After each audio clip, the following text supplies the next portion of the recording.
In terms of infertility, I know it's just the management and investigation, just a brief intro on what we already know. WHO defines infertility as failure to achieve pregnancy after 12 months of 2 to 3 times per week or regular unprotected sex. That's what the regular means. And it can either be primary or secondary. Just remember that primary, you have to ask the patients if they've ever had a baby before, either with their index partner or with the previous partner. And that would help to differentiate primary from secondary, because secondary means that the couple have actually someone either or have had a baby before, even if it's not with their current partner.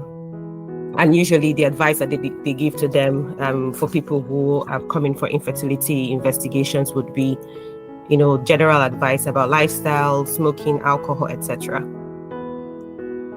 So just a brief table about the causes of infertility quickly. Well, I just divided into male and female. So when we get to the female aspects, we can see that it could be due to ovulatory disorders.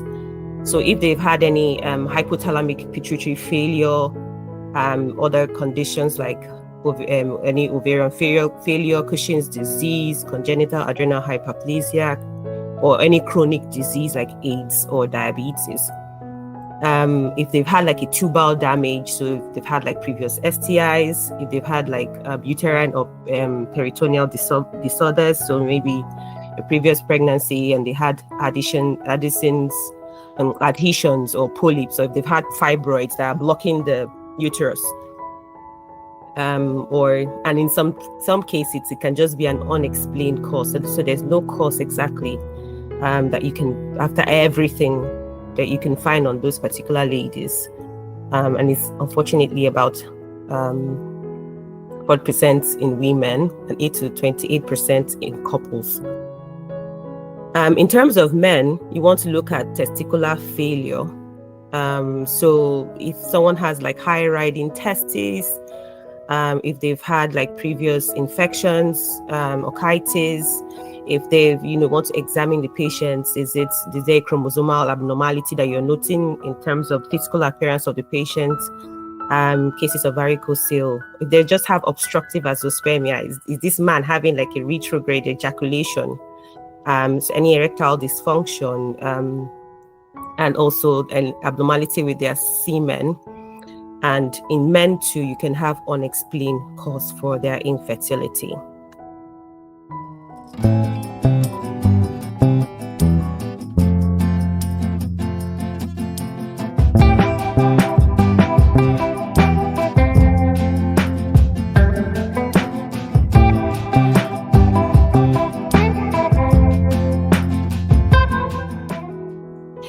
And in terms of assessment for these, for the couple, the female would do the progesterone level, which if she's having the 28-day cycle, she should have the progesterone in day 21. If she's having like a 35-day cycle, with day 28.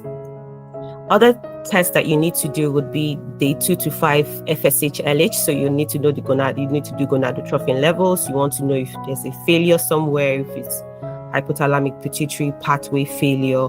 You want to know by doing gonadotrophin levels. And you do that day 2 to 5. And you want to also do thyroid function tests, because some thyroid disorders can come with infertility. You want to also do prolactin for them. And like I mentioned, sometimes it's just a simple infection that is the cause. So you want to screen for STIs, especially if it's indicated. And then for men, we do have a code, but I think there's just a bit of a tweak somewhere from what I read on NICE yesterday. So ideally, you should tell the man that the best place to collect the sample would be in the lab itself, so that there is a quick transfer and a quick analysis of the results to avoid any false results. And that is because the sperm has to be protected between 20 degrees and 37 degrees. So if the man cannot produce the sperm semen in the lab, then if it's coming from outside of the lab, then you want to advise him that he should avoid sexual intercourse or masturbation 2 to 7 days prior to producing the semen. And of course, there's a specific container that they will produce it.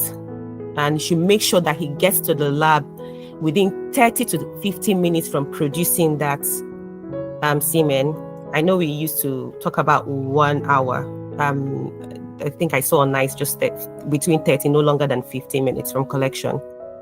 And if he's transporting it, he can keep it warm, not in a very hot place. Like I said, it has to be between 20 degrees and 37. So he can put it like in the inner pocket of his, like if he's wearing a coat, he can put it in the inner pocket, just a little bit of warmth from the body.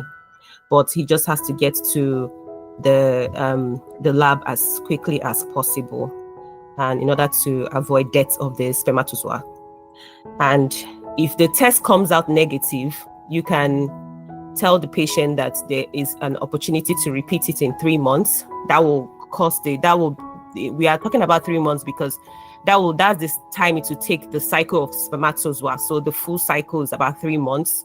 So you want to repeat it when obviously there's a full cycle again. So you can ask the patient for a repeat. If that also comes out abnormal, then you can refer the patient. In terms of management, obviously we had already discussed about the possible causes of infertility in both sexes. So in terms of ladies, you can start with anovulation medication, like clomiphene, and gonadotrophins can also be given if there is clomiphene-resistant anovulation, and men can also be given gonadotrophins, so it can also be given to men and women. Pulsatile gonadotrophin releasing hormones and dopamine agonists in women as well, if their infertility is secondary to hyperprolactinemia.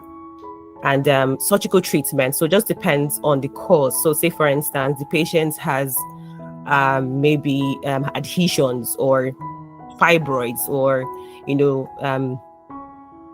things that are causing an obstructive form for the infertility, or something that would need to be surgically corrected, then you want to do surgery.